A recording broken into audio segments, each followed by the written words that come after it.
নাই দিতে পারতেন, সেই কোনো দোকানে কাজ করার জন্য দিতে পারতেন কিনা? কিন্তু ভাইয়ের আমার বাবার আদর্শ ছিল পড়াশোনা করা। আমার মাকে বাবা পরামর্শ দিয়েছিলেন যে আমি মারা গেলেও আমার বাচ্চাগুলোরে তুমি মানুষ বানাইও, পড়াশোনা করাইও।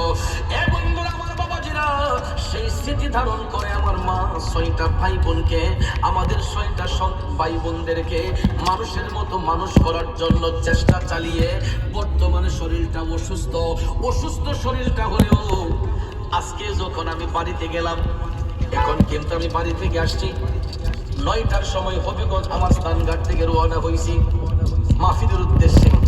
3বার কল দিয়া দিছি, ফোন আসো কই, রাস্তা ঠিক আছে নি, কুয়াশা আছে নি। এই যে সন্তানের প্রতি দরদ, মা যদি চলে যায় এই দরদটা কে দেখাইব?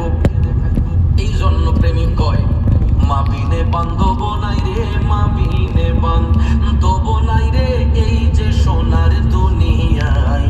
ভেবে দেখো কি করছো এই মায়ের লাগিয়া, ভেবে দেখো কি করছো এই মায়ের লাগিয়া। বন্ধুরে,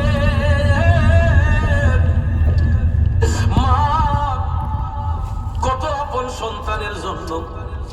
আজকেও যখন বাড়িতে গেছি, গাছের একটা পেঁপে পাকছে, আমার মার মন চাইলে খাইয়ে ফেলতে পারতো।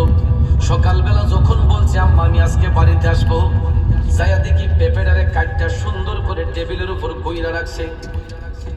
পাশের রুমে মানুষ বেশি, আম্মা চিন্তা করছে সবাই পাতে দেওয়া যাবে না, গাছের পেঁপে